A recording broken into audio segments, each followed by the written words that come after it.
Hello everyone, welcome to my Car Review 2025 official channel. I hope everyone is having a wonderful day. Before we begin, please hit the subscribe button and give this video a thumbs up. The Lotus Emira is the last of the proper ICE vehicles from the brand. The mid-engine sports car comes with a AMG-sourced 4-cylinder engine. The brand Lotus is known for its strong motorsport heritage, especially in Formula One, and for implementing those learnings to develop iconic sports cars. Sports cars like the Elise, Exige, and Evora, which were known for their innovation and design. Today, that legacy is being continued with the Lotus Emira, a compact mid-engine sports car that was first introduced in 2022. But the reason you are reading this now is because the car has finally reached the Indian shores, and I recently got to spend some time with it. Now, the Emira is a special one, not just because this is the first mid-engine sports car from Lotus in India, but mainly because it could very well be the last one of its kind. You see, under the leadership of China's Geely Auto, Lotus, like many other brands, has bought into the idea of an electrified future and will be moving to hybrid and electric vehicles.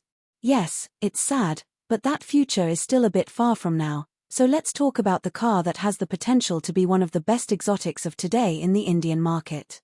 Now, you can truly admire and appreciate the Emira only once you get behind the wheel. The car puts you at the center of all the action.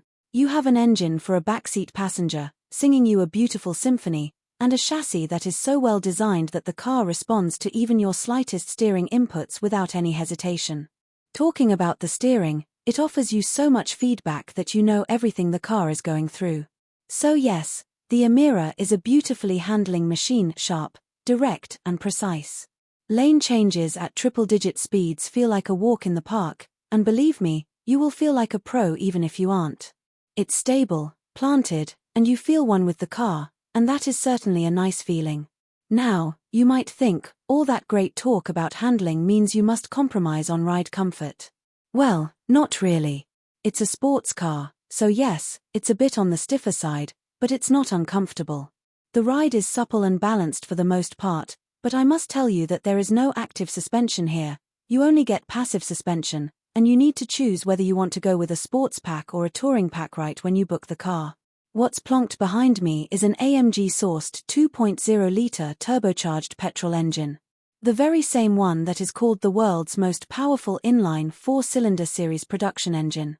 However, for the Emira, the motor has been detuned, and instead of all those 400 horses, what you get here is a respectable 360 brake horsepower, while the torque output too has been lowered to 430 Nm from 500 Nm. But is that a bad thing? Well, when you are behind the wheel, the Emira certainly doesn't give you that impression. It feels powerful, it feels eager, and ready to attack. Yes, it doesn't instantly go off the line, and there is a noticeable turbo lag in the low revs. But as soon as you move past the 2000 RPM mark, the turbo kicks in, and the engine suddenly feels alive and a lot more responsive to your throttle inputs. The engine has lots of grunt and can go well past 7000 RPM and stay there as long as you like. Because it loves to be pushed hard, and if you want to enjoy the Emira to the fullest, that's what you'll need to do.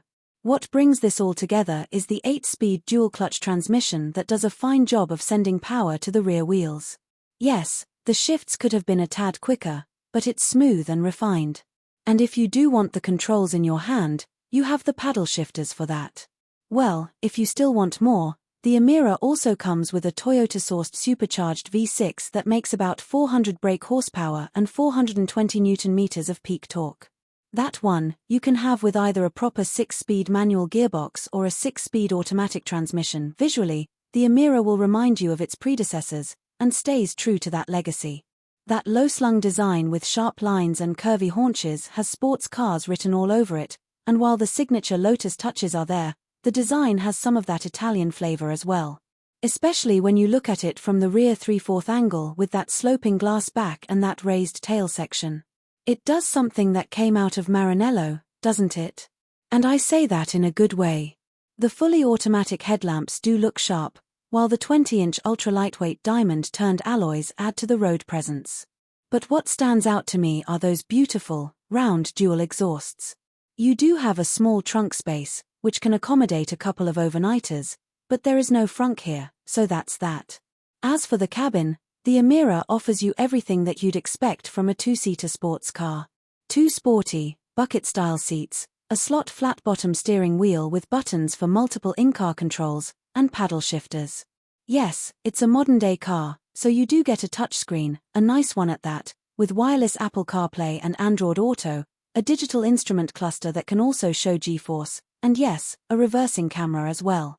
You do have the added convenience of power-adjustable front seats with lumbar support, rain-sensing wipers, and auto-dimming mirrors. However, while Lotus does offer a heating function, which literally has no use in India, you do not get cooled seats, and that's a big miss in a country like India. Lotus also offers you a bunch of pack options to customize the cabin's look and feel according to your needs. So, let's address the elephant in the room. The Lotus Emira is priced at 3.22 rupees crore, and that's just the base cost. Add all those extra creature comforts, and the on-road price will be well past the 4 rupees crore mark. But is that price justified for a sports car with a 4-cylinder engine?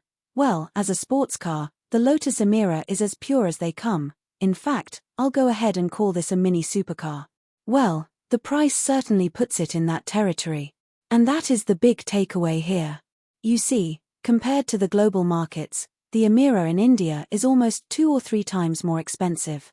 And while globally it would compete with something like a Porsche Cayman, in India it's priced closer to a 911.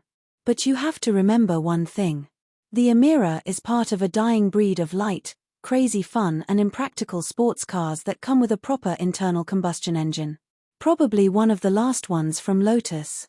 So, if you do have those deep pockets to buy a car like the Emira, you should definitely consider it because the value it will add to your garage will certainly be immense.